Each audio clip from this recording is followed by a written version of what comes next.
Consideramos que dentro del movimiento todo, por fuera ni justicia, pero dentro del movimiento todo. Te damos la bienvenida, Santiago, a este espacio que se llama El Centauro, a esta casa que se llama Un Café con Perón, que luego el maestro te contará un poquito y te dará la bienvenida oficial. Y tenemos un protocolo, como las buenas cosas en la vida, tienen siempre una pequeña introducción, una manera, una tradición. Y esta tradición es enmarcar nuestra charla dentro del pensamiento justicialista. Y enmarcarlo en este caso dentro de un ciclo que llamamos actualización doctrinaria.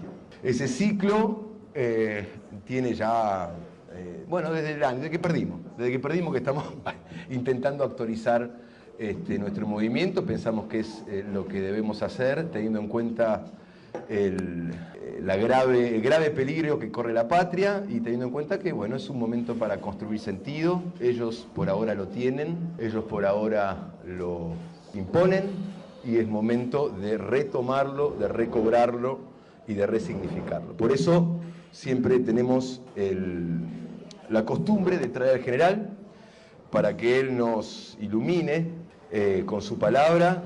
Nosotros, el centauro, implica de alguna manera la tercera posición, ¿no? Aparece al final de la comunidad organizada como el lugar en el cual la comunidad justamente organizada encarna la tercera posición entre el idealismo y el materialismo, entre el Estado y el mercado, entre la izquierda y la derecha, equidistante de cualquier imperio.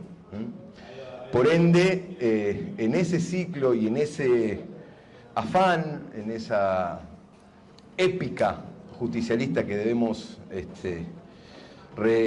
retomar, se me ocurrió que quizás el tema a charlar hoy, y eso es lo que voy a proponer, es esa vigencia del justicialismo.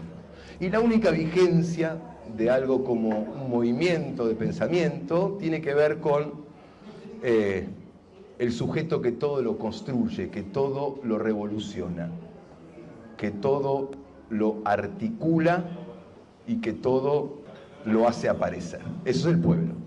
Y quiero compartirles un discurso que entiendo, porque no pude encontrar de dónde es, entiendo que es inmediatamente luego de tomar el poder, el primer peronismo, el primer Perón, y justamente habla del pueblo y explica qué es. Esa es la vigencia, esa es la insistencia y esa es la perseverancia y persistencia del justicialismo, mientras encarne la voluntad de ese pueblo. Y el pueblo es, por esto, nuestro pueblo, este pueblo hecho de altivez y de ternura, rehuye tanto a la imposición como a la cobardía, desprecia tanto al que exige sin razón como al que humilla sin motivo, y exalta tanto al que ordena ante la resistencia obstinada de quien empeña en desobedecer deberes esenciales, como al que sufre arbitrariedades e injusticias. Este sentido ponderado del arte de vivir ha dado a nuestro pueblo el fino sentido del arte de gobernar.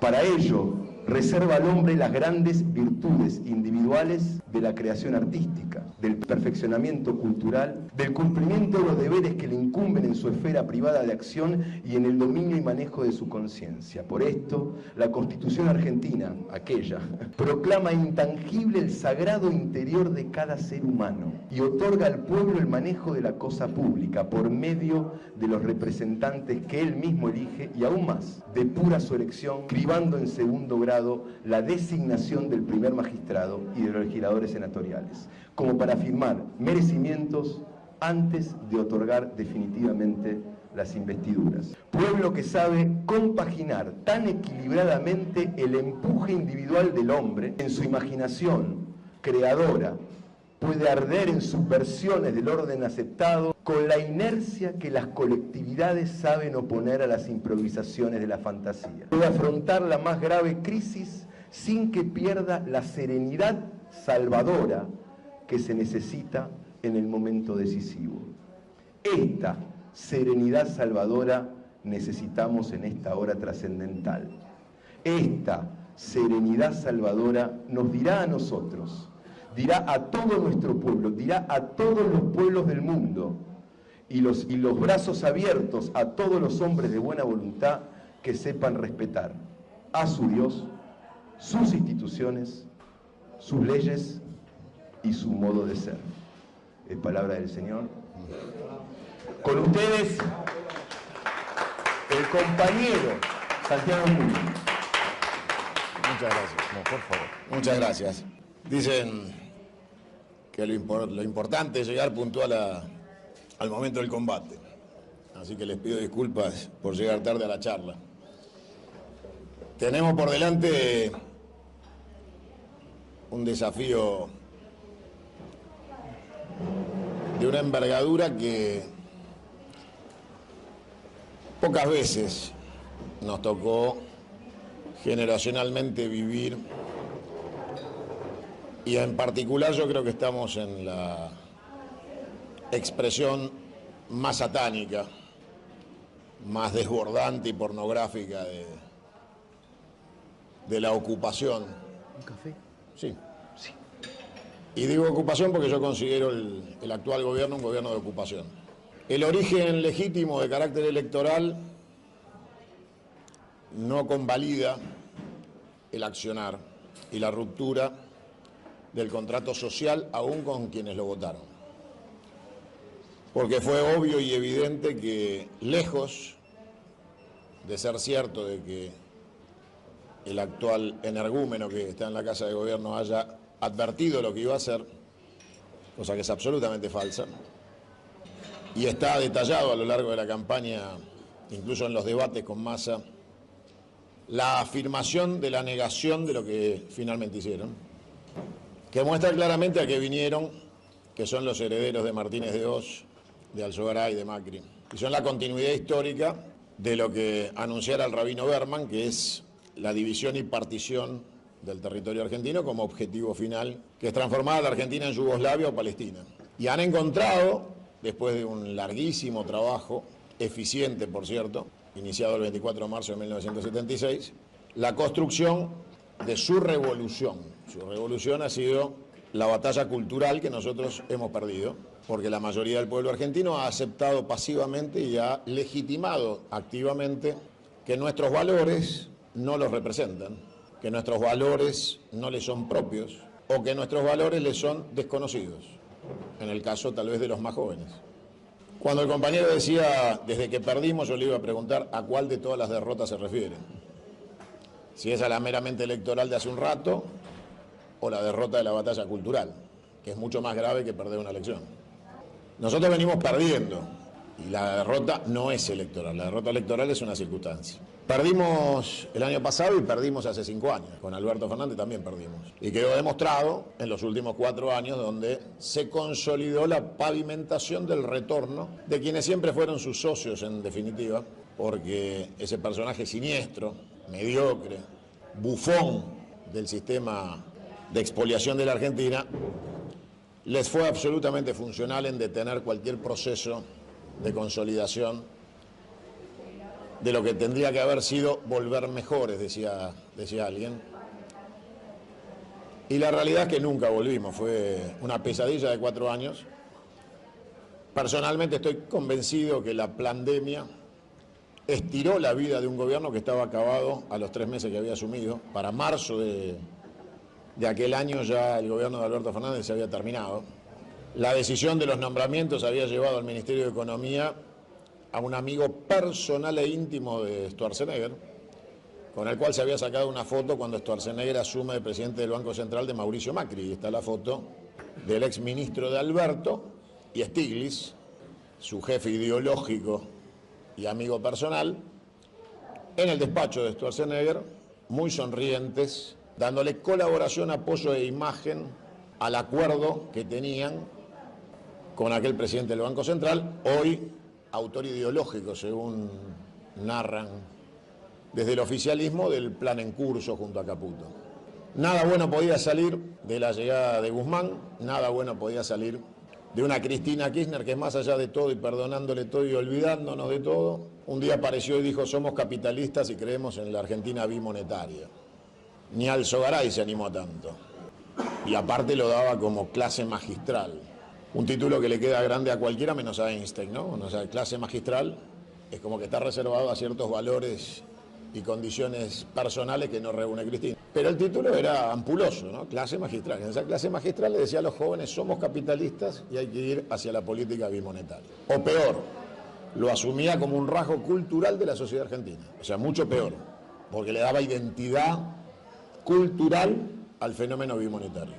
Y entonces empezamos a resignar todas las banderas, una tras de otra, y un pejotismo cómplice, berreta, lleno de delincuentes que buscan cargos públicos como si el PJ fuera un banco de empleo y no un instrumento político para la transformación. La sociedad fue percibiendo que el peronismo era Cristina y el pejotismo. Esto nos dejaría frente a la sociedad que asume desafíos desde llenar la heladera, el que puede todavía tener la heladera enchufada y ponerle algo adentro, hasta la inteligencia artificial. La sociedad hoy asume los desafíos más mínimos y los más grandilocuentes y infinitos para la comprensión promedio de la sociedad argentina, como es la inteligencia artificial.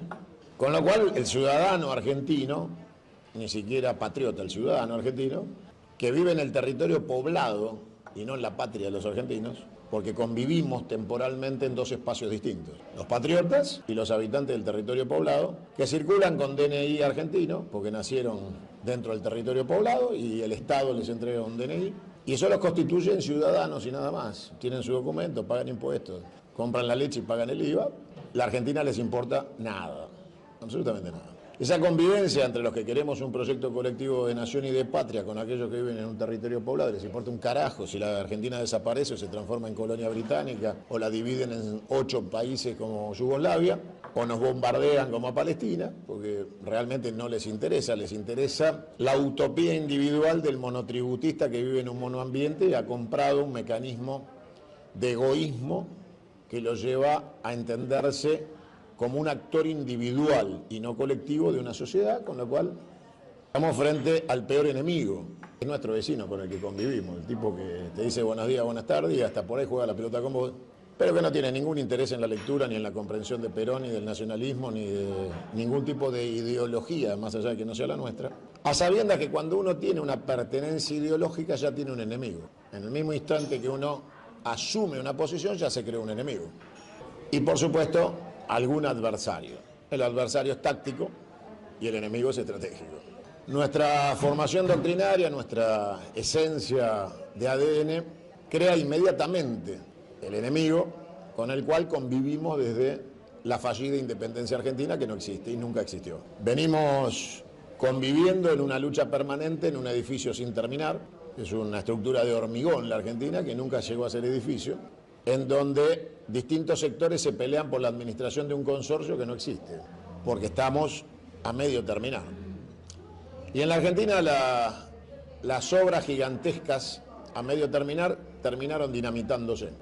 Entonces, si entendemos a la Argentina como un proyecto a medio terminar, cuando pasa el tiempo y no se termina, alguien dice hay que dinamitarlo. Y es lo que está pasando hoy. El edificio está ahí, es enorme, es ambicioso, es llamativo, tiene historia, pero empiezan a decir, es muy costoso remodelarlo, terminarlo es más caro que hacer uno nuevo. Lo que más valor tiene es el terreno.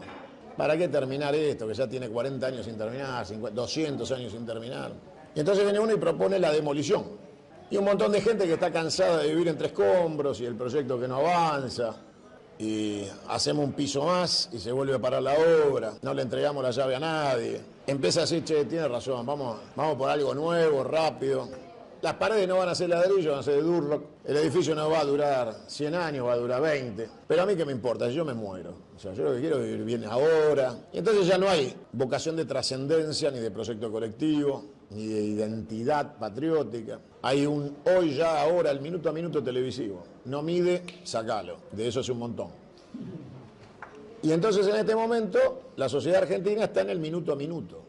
Y cuando nosotros tratamos de hablarle de doctrina, de pensamiento, de identidad, de que hay que terminar lo que empezamos para terminar de construir lo que nunca pudimos terminar de construir, empieza la discusión, bueno, pero ¿de quién es la culpa de que no se haya terminado? Y ahí arrancamos con los 70 años de peronismo. Y entonces los chicos dicen, claro, los 70 años de peronismo. El problema son los peronistas.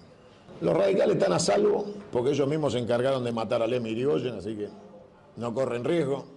Son padricidas, así que están fuera de discusión.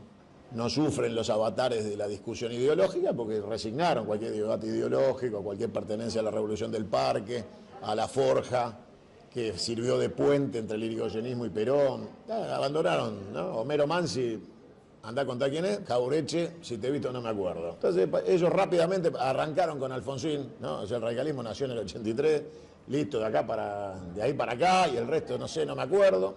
Balbín es un tipo que sale en La República Perdida, lo vi en una parte, dicen, ¿no? La República Perdida le hizo Coti. No, yo una parte vi que aparecía un tipo que decían que se llamaba Balbín. Frondizi es ignoto para ellos, Ilia, un pelotudo. Y ahí se rompe la historia y los tipos empiezan a ser absolutamente pragmáticos. Dame un pacto de olivos, 4 jueces, Consejo de la Magistratura, 2 departamentos para las amantes, y nosotros con eso estamos. Algún gobernador, como para tener dónde replegarnos, porque sin contrato no nos podemos quedar. Y ahí termina la mística del radicalismo. La izquierda, que sigue esperando las condiciones subjetivas para su revolución, que no llegan porque están financiados por Soros, entonces ellos mismos son el impedimento de su propia revolución. Y en ese esquema dejaron de representar a los obreros para representar minorías sexuales y ecología. Con lo cual la Argentina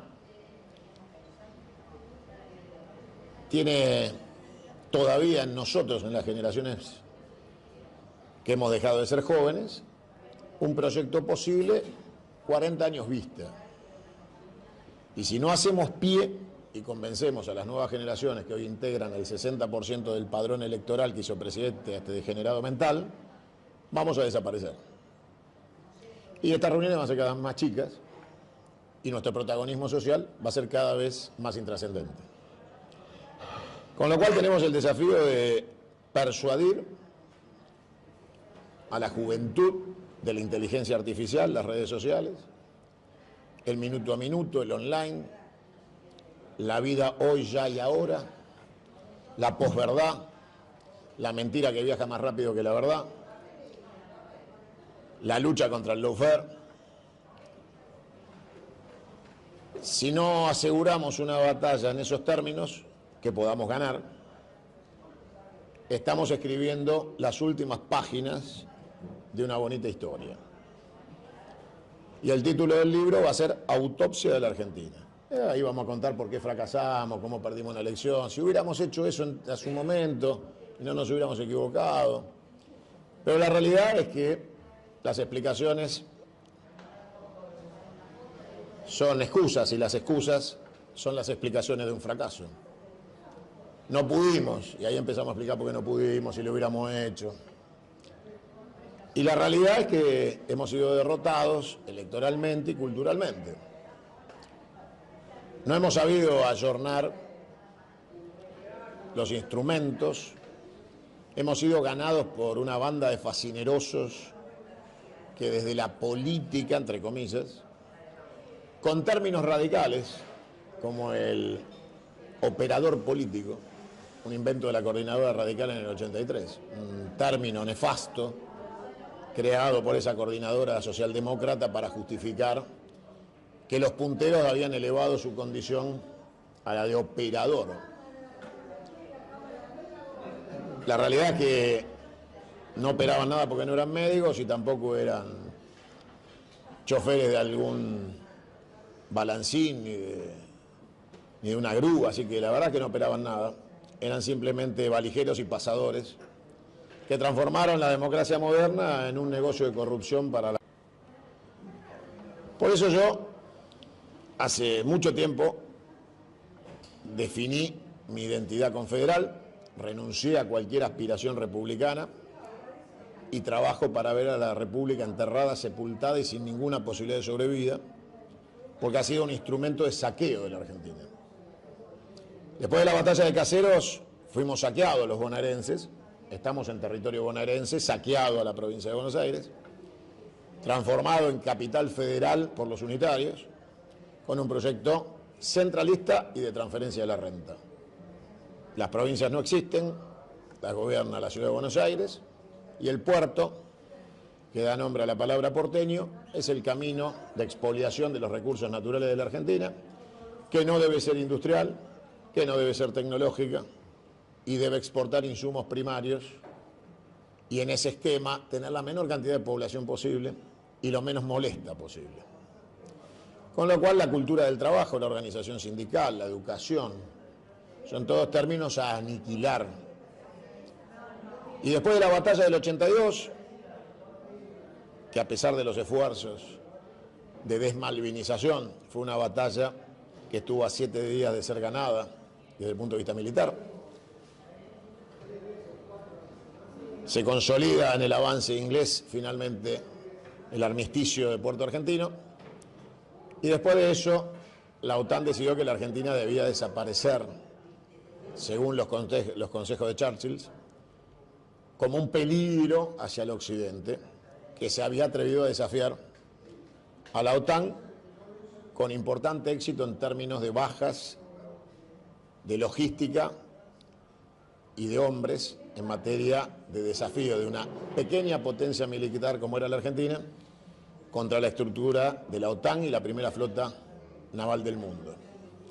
Y ahí se decidió que la Argentina iba a tener una democracia amañada, servil y republicana. Entonces aparece Alfonsín en la vida política de los argentinos con fuerza y promete básicamente 3 pelotudeces. Con la democracia se come, se vive y se educa, ¿no? Se come, se cura y se educa. 3 pelotudeces elementables y básicas, como si ustedes le dijeran a sus hijos: te prometo que a la mañana te doy el desayuno, te llevo al colegio y a la noche tenés un colchón para dormir. Bueno, obviamente hay personas que no lo logran y que la están pasando muy mal, pero si vos le prometés a la sociedad que va a cumplir sus necesidades básicas, sos un miserable. Más viniendo de una Argentina que había atravesado algunos momentos de esplendor perdidos, pero finalmente los había vivido, y que tenía que recuperar su vocación de Argentina potencia, no de una Argentina rendida a conformarse con un medrugo de pan, una curita y una tiza. Finalmente, desde el 83 para acá, con la democracia tampoco se come, tampoco se cura y tampoco se educa. Con lo cual, las promesas socialdemócratas también murieron. Pero en los intervalos donde nos tocó, entre comillas, gobernar, hemos confundido mucho a la sociedad argentina. Del menemato a Cristina, la gente no entiende qué somos, no tiene claro el perfil ideológico. Se lo tratamos de explicar desde el pragmatismo, porque claro, la vocación de poder siempre está viva. Y entonces dicen, el peronismo es un partido del poder, es un partido de Estado, necesita el Estado. Y nada más lejano a la realidad. El 17 de octubre no se hizo desde el Estado, se hizo desde la causa popular y la representación de un pueblo trabajador que salió a defender sus conquistas que se le había dado el teniente general Juan Domingo Perón, en aquel momento coronel. Y nosotros también dejamos de representar, igual que la izquierda, a los trabajadores. Tenemos una CGT de mierda con un gordo ladrón, que evidentemente cuando la gente nos mira se nos caga de la risa si eso es el peronismo, ¿no? La gente nos mira y dice, ¿esto es el peronismo? Gracias, paso, te dicen. Con lo cual, tenemos un desafío importante que es cómo repensar el peronismo en términos de chicos que tienen nuevos desafíos laborales, que no entienden la representación del peronismo de la revolución industrial y están esperando el peronismo de la revolución tecnológica. Y nosotros todavía no salimos del peronismo de la revolución industrial y nunca logramos conjugar el peronismo de la revolución industrial con el capital nacional para fusionar la pequeña y mediana empresa a la fuerza del trabajo, integrando de manera efectiva y consolidada, con rango constitucional y no de decreto o de proyecto de ley, la existencia permanente y sistemática de la evolución de los instrumentos del trabajo que incluyen al capital nacional. Y en ese desafío nos alejamos del empresariado pequeño y mediano, nos alejamos, no nos escuchan, no nos identifican, no nos ven como enemigos. Entonces te aparece un boludo y te dice con una pyme que su mayor costo es el costo laboral. Entonces lo sentás y le decís, a ver, vení, sentate. Explícame tu tasa de interés. Explícame a cuánto estás cambiando un cheque en la cueva donde vas para cubrir el banco. Decime cuánto perdés por año en el sistema financiero, cuánto te cobra el banco por los servicios que te presta, cuánto te prestan capital de trabajo que no tenga tasas usurarias que te impiden producir y que finalmente el crédito es impagable. Porque en términos relativos de lo que es producción y ganancia, la Argentina es inviable, hace mucho tiempo, no ahora. Entonces, nuestro desafío no es ganar una elección. Eso te diría o les diría que es lo más fácil. Si Milei ganó, ganar una elección parece ser fácil. El tema es cómo consolidar un proyecto sustentable de administración del gobierno del Estado, con proyecto de nación y de patria que llegue, desde el punto de vista cultural, a ser identidad de las nuevas generaciones. Cuando uno le habla de Perón a un pibe que vive del home office y su vida es conectarse a la internet y ya en muchos casos a través de la inteligencia artificial ni siquiera hace el esfuerzo físico de la tecla, ha perdido ya la necesidad del contacto físico con la pantalla del celular o la pantalla touch, se pone los auriculares, los prende desde el auricular, habla, le dicta a la computadora tiene inteligencia artificial, entiende lo que le está diciendo, le contesta y hace, le dicta y despacha. Por delante tenemos el fin de los medios de comunicación analógicos. Lo que ustedes conocen hoy como Smart TV ya es chatarra tecnológica y para nosotros es la última evolución de la comunicación como receptor hogareño. Estamos rumbo a la televisión holográfica. Ya hay en Estados Unidos televisión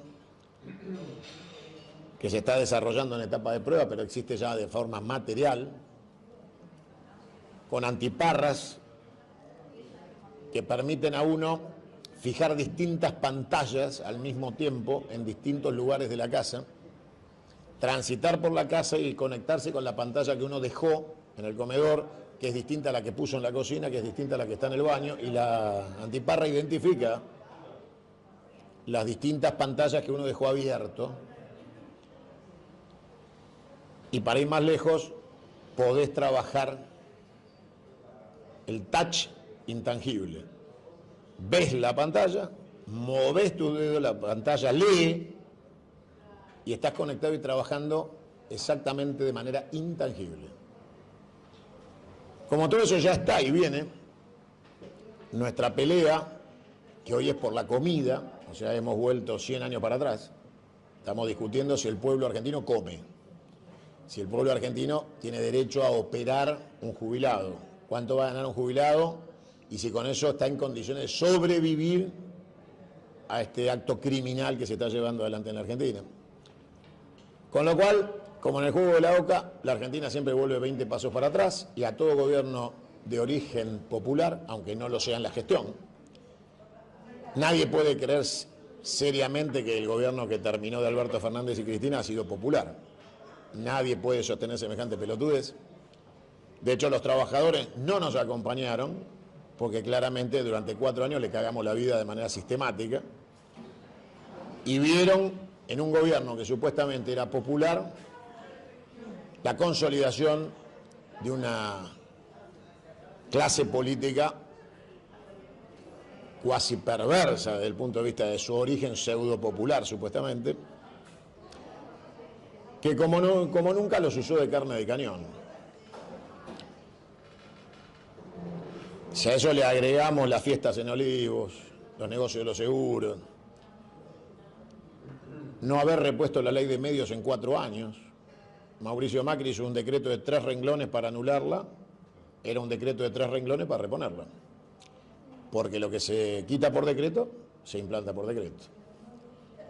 Porque aparte era una ley por unanimidad, o sea, tenía legitimidad de origen, solo era reponerla con el mismo instrumento que había sido anulada. Ni Alberto ni Cristina, que tuvo ejercicio de la presidencia en ausencia de Alberto, firmaron jamás ese decreto y por el contrario le pagaron 1.200 millones de pesos por año a Clarín, de pauta, y 850 millones por año a La Nación Más. Grupo La Nación, Saguier, Caputo, Macri. Con lo cual, la gente se seguía confundiendo. Los libros de texto del Estado argentino durante el gobierno de Alberto y Cristina los imprimió la imprenta de Clarín, AGR Clarín. O sea que facturaban otros 1.000 millones en libros escolares. En ninguno de los gobiernos de la democracia en la que nos tocó supuestamente a los peronistas gobernar se derogó la ley de entidades financieras de Martínez de Oz. Sigue vigente como si nada hubiera pasado.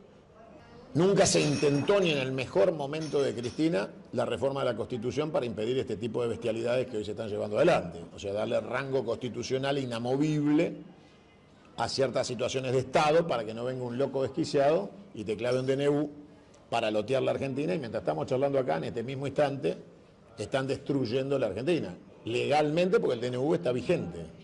Nuestros legisladores, lejos de la revolución, se aumentan el sueldo en el Senado, porque dicen que no les alcanza, con lo cual terminan de divorciarnos definitivamente con la sociedad, con los trabajadores, con el mundo. Y nosotros también nos enamoramos con la llegada del progresismo a la sede del pejotismo, porque el progresismo nunca será peronismo, pero el pejotismo les prestó la casa. Entonces, tuvimos y tenemos frentes electorales con el Partido Comunista, que honrosamente le dedicó una carta de agradecimiento a Videla en el 76 por el golpe de Estado y acompañó a Braden contra Perón, ¿no? O sea, para ubicar a dónde está el PC. O sea, un PC raro el nuestro, pero está en Unión por la Patria, en el Frente de Todis, está en todos lados. Terminamos de confundir a la sociedad cuando abandonamos la política sindical y la columna vertebral del movimiento se transformó en un bar temático, que está en Pardo, ¿no? O sea, lo que faltan son unos mozos y un buen café, y te recomiendo que le pidas el edificio, pues es más grande. Y nos dedicamos a la reivindicación de las políticas de género, el aborto y otras cualidades del gobierno de Cristina y de Alberto, que dieron lugar a movilizaciones de pañuelos verdes, ¿no? A fotos de Evita con pañuelos verdes y un montón de políticas confusas que se pelean con los libros, pero estamos en la era de la inteligencia artificial, de los medios de comunicación online, de la internet, con lo cual la mentira viaja mucho más rápido que la verdad, la posverdad es mucho más tentadora que la verdad doctrinaria, y ahí se empieza a terminar de desdibujar todo. En los medios de comunicación aparece gente como Victoria Tolosa Paz, que dice: me hice peronista para coger, con lo cual llena de doctrina la campaña. Se le conoce su holgada vida económica, junto a su marido. Del otro lado, el presidente del PJ de la provincia de Buenos Aires es un pibe que nació en Santa Cruz, habla con faltas de ortografía y no puede explicar 400 millones de pesos de patrimonio. Y el presidente del PJ Nacional es el exiliado, corrupto, delincuente de Conchita Fernández. Y eso nos deja frente a la sociedad totalmente desarticulados. El último congreso del pejotismo no logró llevar a la mitad de los congresales. Ni siquiera pudieron convocar a los congresales. O sea, el resto ya sería mucho pedir. Si mandando los telegramas no pudieron hacer que todos los delegados del Congreso estén presentes y la mitad no fue, está claro que tendrían que haber renunciado todos en el mismo instante y decir: listo, hasta acá llegamos. Balbín tenía una frase que decía: comando de la derrota, comando a casa, ¿no? Entonces, perdimos, nos vamos. Le dejamos lugar a otros compañeros que vengan a organizar esto, a ver si podemos ir hacia algún lado. Yo le dije hace poco tiempo atrás al pejotismo que dejen de comportarse como Lanusse, porque la frase de cabecera del pejotismo es que las urnas están bien guardadas, ¿no? Como le habrá dicho Lanusse en aquel momento a Perón. Yo los desafié a que reempadronemos. No vamos a ir a votar con el padrón trucho con el que laburaron los últimos 30 años.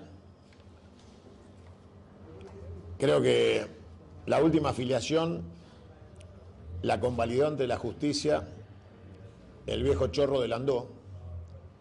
Así que imagínense que con el padrón de Landó no vamos a ir a votar.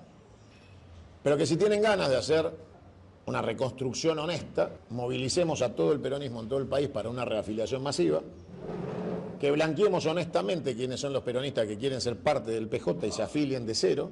Los intendentes tienen ventaja, tienen el aparato que ellos dicen. Reafiliemos y yo me presento todos los días para competir con el que se le cante, Cristina, y el que se tenga ganas de ser por la presidencia del PJ, para que el PJ vuelva a ser parte del peronismo. Si no hay reafiliación masiva y no hay internas con urna un domingo, el PJ se lo pueden meter bien en el orto. No sirve para un carajo, es un instrumento vacío y corrupto. Y cuanto más lejos estemos de la foto con el intendente de La Matanza, más rápido nos vamos a congraciar con la sociedad. Porque si hay algo que la gente odia, es la imagen decrépita del tren fantasma que estaba arriba del palco, donde había más gente arriba del palco que abajo, ¿no? Todos querían dirigir sin que hubiera ningún dirigido para hacerles caso. Con lo cual, los desafíos tácticos nos llevan a movilizarnos, como lo hicimos en la marcha de la defensa de la universidad. Pero ahí hay que tener claro que la patria es de todos y nosotros no conducimos. Somos simplemente uno más de los que marcharon. Y que la diferencia entre masa y pueblo es la conducción. El otro día había una masa de gente. Esa masa de gente no sabía ni a dónde iba. Se concentraban en un lugar y no sabían a dónde tenían que ir. No sabían si tenían que ir por Avenida Córdoba, por Diagonal, si era para Plaza de Mayo, para Congreso. La realidad que este sistema de marchitas es muy simpático, porque redundan casi en una maratón sin sentido de gente que camina sin saber hacia dónde y de repente alguien le pregunta al otro, che, ¿se terminó? Porque nadie sabe cuándo empezó y nadie sabe cuándo terminó. Finalmente todos se van a casa diciendo, fue espectacular. Si el objetivo era juntar números, el número fue muy importante. El número fue muy importante. La pregunta es, ¿quién conduce ese número? Sin conducción, la marcha por las universidades es una sesión de terapia. Marchamos, nos juntamos, viste, qué bueno lo que hicimos, ¿no? ¿Viste? Éramos un montón, listo. Vamos a la facu, vamos. Y cuando llegás dice cerrado. Porque al otro día vos marchaste y al otro día te la cerraron, te chupa un huevo que marchaste. Si no hay un plan sustentable y sostenido de lucha, hacés terapia. Una vez marchás, una vez parás. El gordo ladrón anuncia paro con un mes de tiempo para ver si negocia, ¿no? A ver si lo puede levantar. Trata de que el paro sea por 12 horas, por 3. Trata de convocar los paros los días sábados, ¿no? O sea, el tipo trata de ser lo menos molesto para el gobierno que pueda. En un ratito que pasó por el Senado se robó 200 contratos con Villarroel y el tipo más o menos está cómodo, ¿no? No tiene grandes necesidades. Los senadores negociaron con Villarroel el aumento y hicieron la farsa acordada de la escena ridícula de Villarroel diciendo, bueno, pongo a consideración. Y el vocero, miembro informante, diciendo, bueno, señora, hay que votar el proyecto 1432/4. Y ella no le pregunta, senador, defina el proyecto. No, está bien, dale, vamos con ese. ¿Están todos de acuerdo? Sí. Le va la mano, ¿sí? Y Lustó hace la manito abajo. Listo, mayoría. ¿Y qué aprobaron? Nos aumentamos los sueldos. Eso después, al final. Con lo cual, queda claro que estamos solos, muchachos, en la pelea. Que hay un vacío absoluto de conducción y que cuando no hay conducción hay que asumirla. Hay un vacío estrepitoso de conducción, porque la clase política la componen todos, incluidos los chantas que dicen que son peronistas. Que peronistas no tienen un carajo porque han pactado con el poder, han asimilado de la decadencia argentina y creen que este ajuste era necesario. En lugares cerrados dicen que esto era necesario, que esto había que hacerlo, que alguien lo tenía que hacer. Mejor que lo hagan ellos, porque lo hacen ellos, después volvemos nosotros. Pero no vuelven a recuperar los derechos perdidos, vuelven a administrar la pobreza de una nueva decadencia argentina y le dicen al pueblo argentino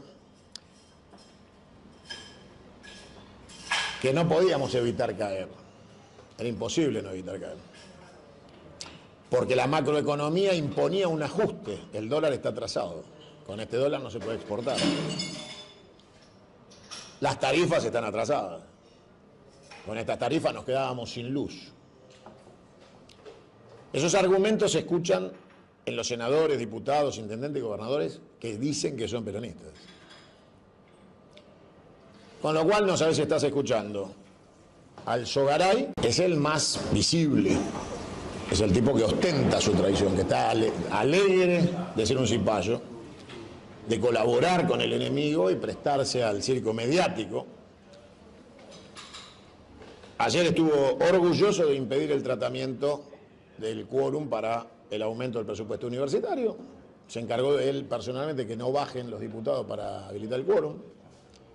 Y él habla de la nueva Argentina. La nueva Argentina es la que asume la dependencia colonial con el imperialismo anglosajón en todos sus términos de un capitalismo occidental al cual ellos dicen que el peronismo ha llegado como conclusión. O sea, para ser más claro, esto, como título de tercera posición, ha caducado.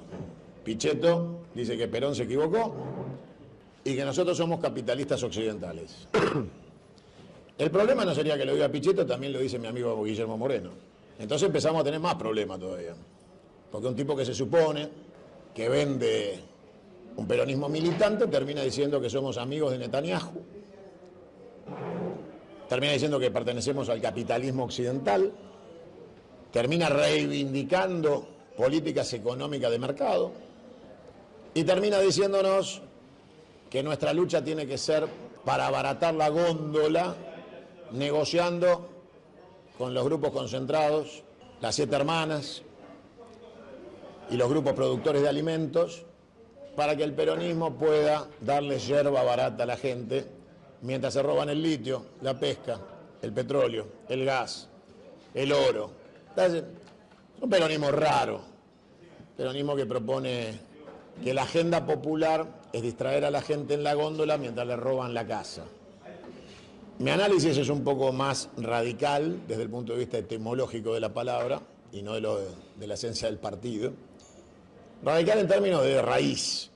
Y entonces yo me pregunto y les pregunto, ¿por qué creen ustedes que nunca se subieron las retenciones a los minerales en Argentina en ningún gobierno peronista?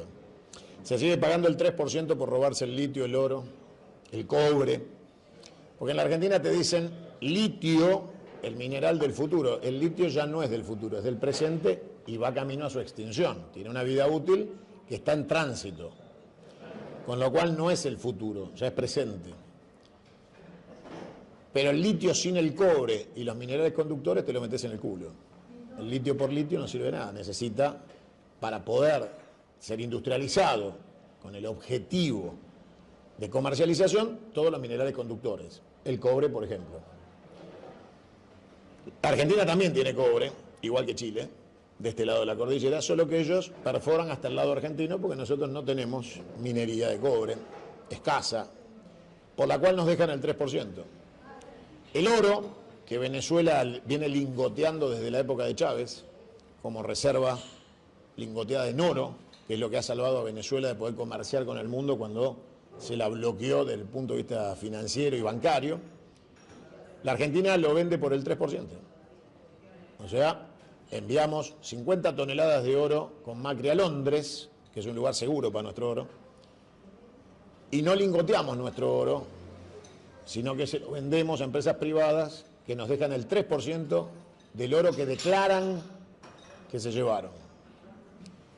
El petróleo, que es un acto criminal exportarlo, porque la Argentina no es un país petrolero, es un país con petróleo. Nuestro petróleo no es de buena calidad, con lo cual hay que cuidarlo y procesarlo. Sin industria petroquímica, el petróleo argentino no sirve para nada, porque es un petróleo pesado, de componentes pesados, y la Argentina tendría que estar procesando la destilación del 100% de su crudo sin exportar un solo metro cúbico. El gas, la Argentina hoy sube los precios para que nadie lo consuma, porque el plan es exportarlo, para que lo utilice, en este caso, San Pablo. Por eso Brasil ofrecía terminar el gasoducto, para llevarse el gas de Vaca Muerta hacia el polo industrial de San Pablo. Con lo cual la Argentina está siendo devastada, saqueada, ni hablar de la pesca en el Atlántico Sur. Y en esta instancia final de devastación, donde ya intentan partir y dividir a la Argentina, según la teoría Rabino Berman, en esta expresión salvaje de Milei, el peronismo no está presente. No es el factor convocante, no es el factor aglutinante y no es la conducción del proceso popular de resistencia. Porque la gente todavía confunde peronismo con Cristina, peronismo con la Cámpora, peronismo con Menem, peronismo con... Y en ese desvarío en el cual hemos caído, Perón nos puso una fecha. Perón dijo: el 2000 nos encontrará unidos o dominados. Muchachos, estamos dominados, eso queda claro, ¿no? O sea, estamos lejísimos de la utopía de la independencia económica, la soberanía política, lejísimos. El 2000 marcó la agenda que Perón nos marcó. Estamos dominados, estamos bajo gobierno de ocupación, estamos sin capacidad de organización. Perón nos dijo: solo la organización supera el tiempo. Muchachos, nos ganó el tiempo. Con lo cual tenemos una doble tarea: convencer, persuadir y al mismo tiempo combatir. Porque no tenemos tiempo para hacer docencia. Si nos ponemos a hacer docencia, seguramente la tarea de ellos será terminada mientras nosotros estamos con los pizarrones o los WhatsApp tratando de educar con doctrina peronista a las nuevas generaciones. Con lo cual, es par y paso, combate y adoctrinamiento. Pero en el mismo momento, en el mismo instante, no hay tiempo para otra cosa. La Argentina hoy tiene que combatir este gobierno y debemos derrocar este gobierno a través del juicio político, cosa que yo estoy llevando adelante, ya lo hemos presentado, y estamos juntando firmas en todo el país, porque no hay espacio para el diálogo con este gobierno. Con este gobierno no se dialoga, con el enemigo no se dialoga, al enemigo ni justicia.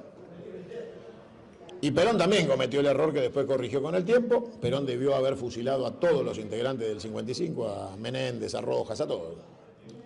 Cometió el error, dijo: entre la violencia y el tiempo elijo el tiempo. 18 años después dijo: me equivoqué, los tendría que haber fusilado a todos. Pero ya era tarde y no había pasado. Y eso terminó con el abrazo de Menem y Rojas en la década del 90, no sé si se acuerdan. Y hoy termina con Pichetto pidiendo poderes especiales para Milei. En el camino, un 16 de octubre, los dirigentes sindicales del peronismo de Braden, vinieron acá nomás a sacarse una hermosa foto con el embajador de Estados Unidos en la embajada. Entre ellos estaba también Baradel y las dos CTA. Para que no quede ninguna duda que estaban todos, no que había ido el gordo traidor de Dar nada más. No, también fue Acuña, Pablito Moyano, fue todo. Y después fueron el 17 a festejar, con la foto colgada, ¿no? Obviamente hay una definición geopolítica de esta clase traidora, republicana y bastarda, de entregarse al occidente capitalista sin ningún tipo de resistencia ideológica y sin ningún tipo de cuestión ético-moral que los inhiba. Por lo menos alguno debería retirarse y decir: si hemos llegado acá y esto es inevitable, yo prefiero morir en mi casa lleno de pena y dolor. Pero no, los muchachos prefieren viajar a Miami, a Washington, ser invitados por la CIA, el Pentágono, la DEA, cobrar de la Fundación Soros, ¿no? Y tratar de pasarla bien mientras la Argentina se desvanece, inevitablemente según ellos, ¿no? Según ellos, es inevitable. Con lo cual firman una rendición. Hay claramente una firma de una rendición de esa clase política. Y entonces nuestra tarea es conducir la masa para que se conforme otra vez en pueblo, volver a representar a la clase trabajadora. Hoy me llamaron 3 muchachos colectiveros, ahora se los voy a hacer escuchar, que tienen un programa de radio en Mar del Plata. Son colectiveros, se pusieron un programa de radio. Y la temática del programa de radio es el trabajo. Entonces terminan de pegar las vueltas y se van a la radio. Y ellos, como colectiveros, hablan de la problemática del trabajo. Son peronistas, se garpan el espacio de la que ganan manejando el colectivo y no se hacen pajas mentales de dirigentes que nos quieren contar cómo se conduce la Argentina y después se vuelven a la casa con la plata que se robaron a estar bien calefaccionados, bien comidos, explicándole a los que mueren de hambre y frío en la calle que tienen que aguantar porque es inevitable el ajuste. Estos muchachos son colectiveros, son compañeros, viven de su laburo y se pagan un espacio de radio para hacer peronismo y hablar de trabajo. Necesitamos más colectiveros y menos dirigentes. Y lo difícil es, claro, cómo agrupás a todos esos colectiveros, que hay 13 en Mar del Plata, 20 en Salta, 30 en Tierra del Fuego. ¿Cómo haces para unificar todo eso? En mi caso lo hago desde los medios de comunicación que le llegan a todos al mismo tiempo online, de punta a punta del país, de la cordillera al mar y del norte al sur. Y eso permite ir encontrando y activando una política de embudo, llegan de todos lados, en vía de comunicación, y ven el reflejo de nuestros diálogos privados en lo que yo digo en público, y ellos lo pueden percibir, lo ven, y eso consolida una espiral. Y esa espiral es empezar a repetir en todos los puntos del país, en cada radio de baja frecuencia, en cada televisión provincial o local, medios de portales digitales, todo lo que tengamos a mano, replicar la necesidad de recuperar el instrumento del peronismo como instrumento de recomposición del proyecto nacional, el proyecto patriótico. Está de más repetir entre nosotros que primero está la patria, porque algún boludo sigue discutiendo el pejotismo como si el instrumento de mierda ese fuera o simbolizara algo más que eso, que un puto sello de goma que Perón jamás usó. Con lo cual, tenemos un desafío muy importante porque ellos están en acción. Ellos están en acción. Y la acción de ellos la ostentan desde la administración del gobierno del Estado. Tienen los granaderos, muchachos, y la virome. Tienen las fuerzas de seguridad y las fuerzas armadas. Y como nosotros hemos construido teoría institucional republicana, le hemos entregado los instrumentos de la obediencia vertical de las fuerzas de seguridad a quien ejerce el gobierno. Y eso significa que nosotros hemos perdido las Fuerzas Armadas Nacionales, las Fuerzas de Seguridad Nacionales, que ya no están integradas por nuestras generaciones. Nuestras generaciones son la última jerarquía de esas instituciones que ya se están jubilando. Abajo hay pibes de 18, 20, 35 años, que también se criaron en la época digital y que tampoco leyeron a Perón. Con lo cual, Cabo Sánchez reprima y abra la 9 de julio y Cabo Sánchez va. Cabo Sánchez dice, a mí me lo pide mi superior, o mi superior le ordena el poder político elegido, el poder político elegido es el que está de turno, listo, no hay más nada que pensar, yo reprimo, ya está. Total, yo estoy dentro de la ley. Nadie me va a cuestionar por hacer lo que tengo que hacer. Y si lo que tengo que hacer es reprimir, reprimo. La teoría poética de docentes diciéndole al gendarme, vos fuiste mi alumno, ¿no? Y el gendarme le dice, gracias señorita, y le pega un machetazo, porque le agradece, pero después le pega, porque la tarea es abrir la calle, y la calle no se va a abrir charlando con la señorita, se va a abrir a los palazos. Obviamente el protocolo se lo metieron en el culo cuando hay 1 millón de personas en la calle, pero como decíamos hace un rato, la pregunta es ¿para qué estábamos en la calle? ¿Cuál era el objetivo? Si el objetivo era la defensa de la universidad pública y el gobierno decide tirarle un mastiquín a la universidad pública para que se calme por un rato, ¿qué hacemos? ¿Nos vamos todos a casa? Ya está, desmovilizamos.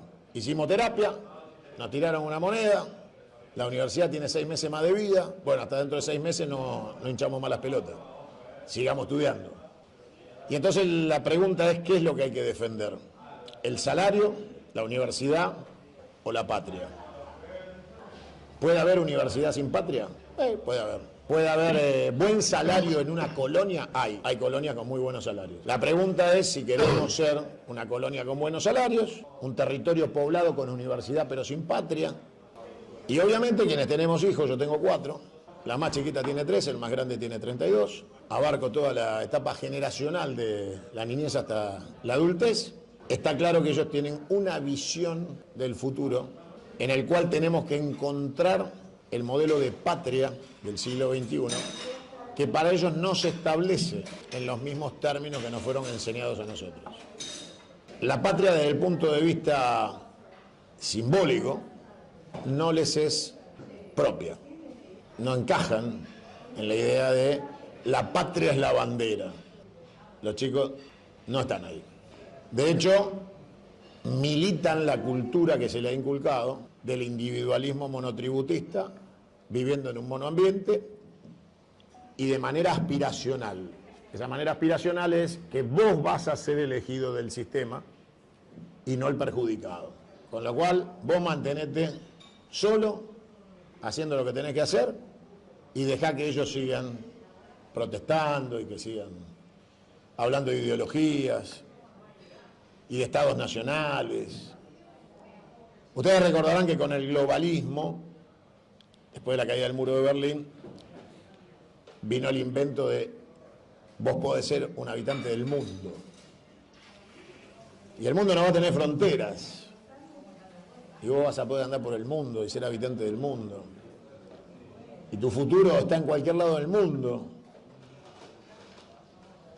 Quedó absolutamente claro que nadie es habitante de ningún mundo, que ninguno de los países centrales de la expoliación colonial está dispuesto a compartir sus privilegios con ningún sudaca llegado de este país austral del mundo, y que los lugares reservados a la emigración argentina están asegurados atrás de las bachas para lavar copas, y por supuesto la calidad científica que siempre se paga, porque eso forma parte de los costos tecnológicos y de industrialización del occidente capitalista, que paga muy bien lo que nosotros formamos con impuestos nuestros a partir de la universidad pública. Y ellos se lo llevan. ¿Cómo hacemos para que todo lo que estamos charlando se transforme en acción? Porque si no, podemos seguir haciendo charlas eternas. Mi planteo de acción es reclutar voluntades para la intolerancia con los intolerantes. O sea, plantear la lucha abierta y definida contra esta última etapa de coloniaje que viene por la secesión, la partición y división de la Argentina. Confrontar abiertamente implica, por ejemplo, lo que yo vengo planteando, y es que este gobierno debe terminar. Ni un minuto más de tolerancia, ni 2 años, ni 4 años, ni dentro de 2 años, ni ninguna de esas pelotudeces que hablan los que necesitan tiempo porque creen que la política debe continuar tal cual está, y entonces piensan en términos electorales porque dentro de 2 años nos toca a nosotros, cuando los que financiaron a Milei nos tengan que financiar a nosotros. O sea que no son distintos, solo quieren ocupar el mismo lugar. Si ustedes hacen memoria, y ahí sí coincido con Guillermo, el padre de todo este desastre ha sido Kicillof en sus 2 años de ministro de Economía. Padre de todas las catástrofes, incluida la YPF, por la cual en este instante el acreedor en Estados Unidos está pidiendo que se transfieran el 51% de las acciones del Estado argentino a su titularidad en concepto de la deuda. Entonces estamos jodidos, porque resulta que el tipo que generó todo este quilombo, algunos creen que es el candidato electoralmente hablando para confrontar con este modelo. Cristina va a hablar el domingo otra vez. Sábado. El sábado. Es al pedo sábado domingo, así que da igual. Y va a volver a hablar las mismas pelotudeces de algo que no sabe, que es hablar de economía, que no tiene la más puta idea, pero le encanta. Se ha instruido con Martín Redrado, se ha instruido con este muchacho, perdón que me olvido siempre el nombre, pero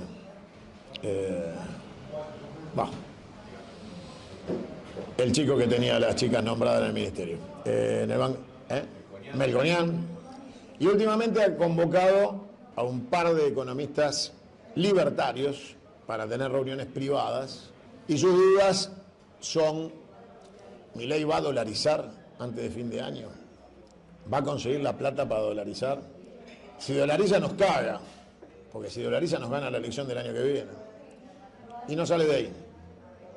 Con lo cual tenemos un problema, y es que siguen pensando en términos electorales y de largo plazo, mientras el pueblo argentino sigue padeciendo una catástrofe. Acá estamos en una zona privilegiada de la Argentina, lejos del frío de las estepas, de las zonas agrarias, de la zona patagónica con frío, que este año no va a tener plan calor para que la gente se caliente, porque el Estado está incapacitado en el orden municipal o provincial o nacional de aportarle la leña, no gas, a los sectores cordilleranos y del desierto patagónico.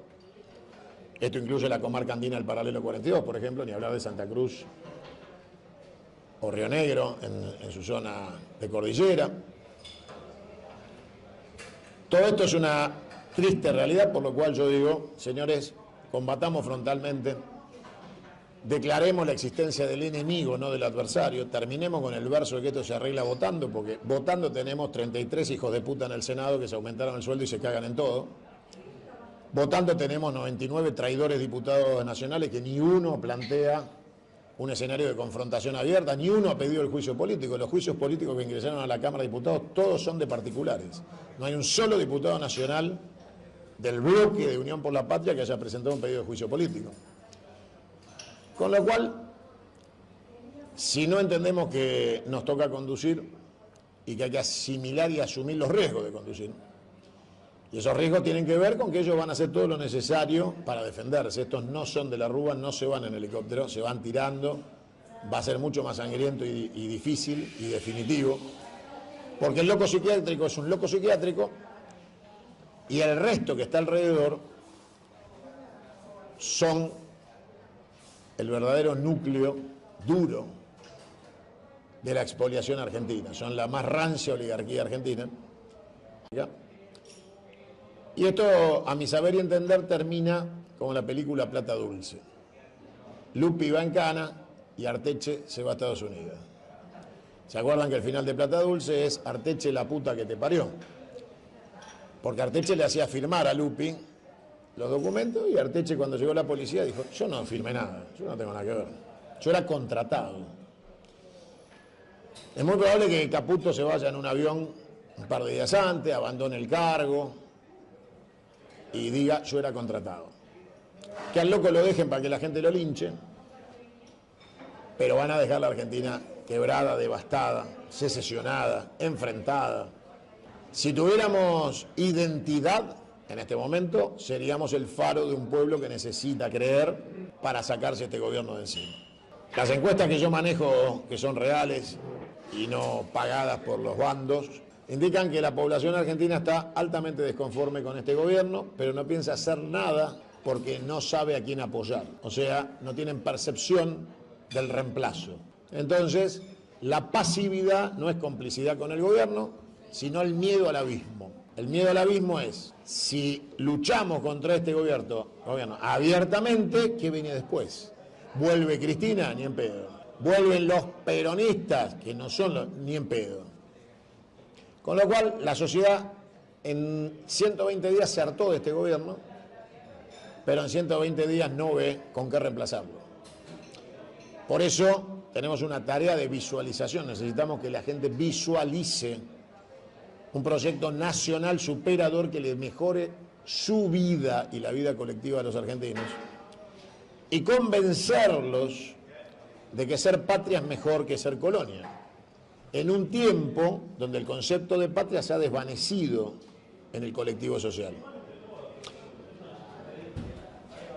Esto es una triste realidad con la que cabalgamos. Es más, yo tengo el orgullo de que por la calle me saluden y me digan patriota, pero me lo dicen como una virtud ajena, una virtud mía. O sea, ¿no? O sea, una cosa tuya. Te felicito, la verdad que sos un gran patriota. Ahí termina. O sea, hace 72 horas atrás, RT publica, se los voy a leer para que se diviertan. RT obviamente es la agencia rusa de noticias. Publica algo muy simpático, y es que la ex primer ministro británica consideró un gran inglés a Milei.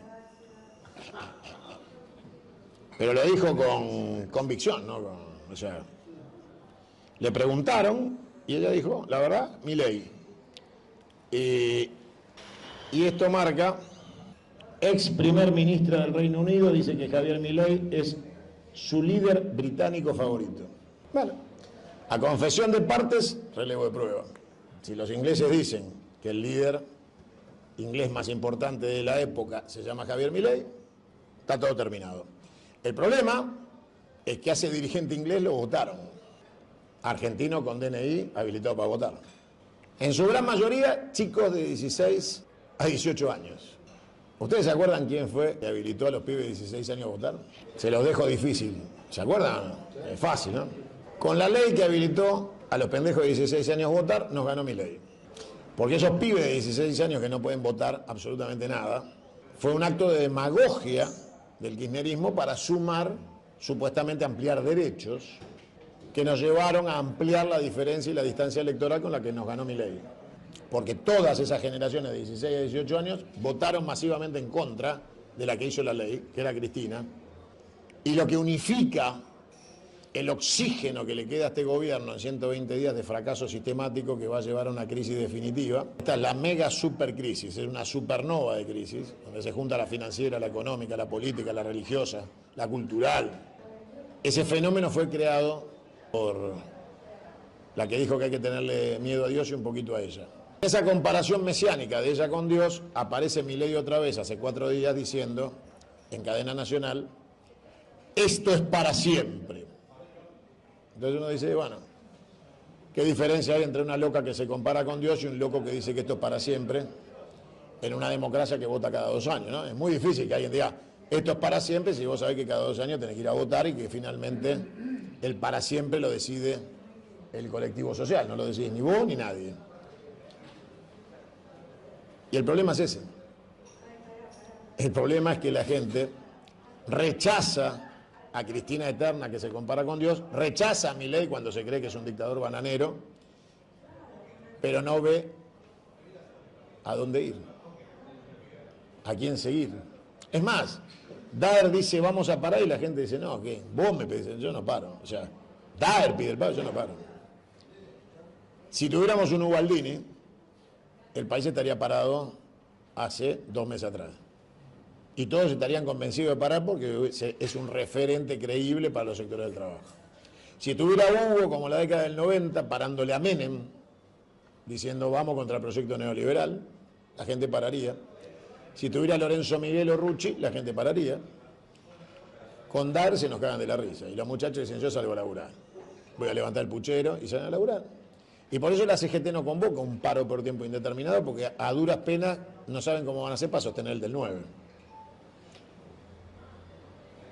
Yo quiero sintetizarle todo esto en nuestras debilidades son los primeros que debemos analizar para después ver nuestras fortalezas.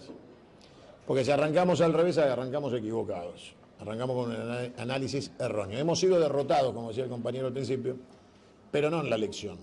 La elección es el epílogo de una gran derrota cultural, de no haber entendido lo que estaba pasando en la sociedad, haber subestimado a la sociedad y haber cambiado la representación de los trabajadores por la representación de minorías sexuales, políticas de género y pañuelos verdes. En la sociedad argentina, cada uno que haga de su vida lo que se le canta a las pelotas, nosotros tenemos que cuidarles el trabajo, la dignidad, el techo, los derechos sociales, el recibo de sueldo. Con lo cual, cuando volvamos a hacer garantía de bienestar colectivo y tengamos un proyecto, que en mi caso es la Confederación Argentina, la gente va a volver a escuchar y a prestar atención a lo que le digamos. Mientras le digamos que el que está es malo y entonces tenemos que volver nosotros, olvídense de que tengamos una sola chance de recuperar un municipio. Y es muy probable que se cumpla una predicción. O les ofrecemos algo mejor o el año que viene van a tener mayorías parlamentarias porque nos van a volver a ganar, con ajuste incluido. Y en vez del año que viene, como predicen los boludos que dicen que hay que darle tiempo, recuperar electoralmente el espacio perdido, lo que vamos a hacer es perder del todo el espacio que todavía nos quedaba. Gracias a todos.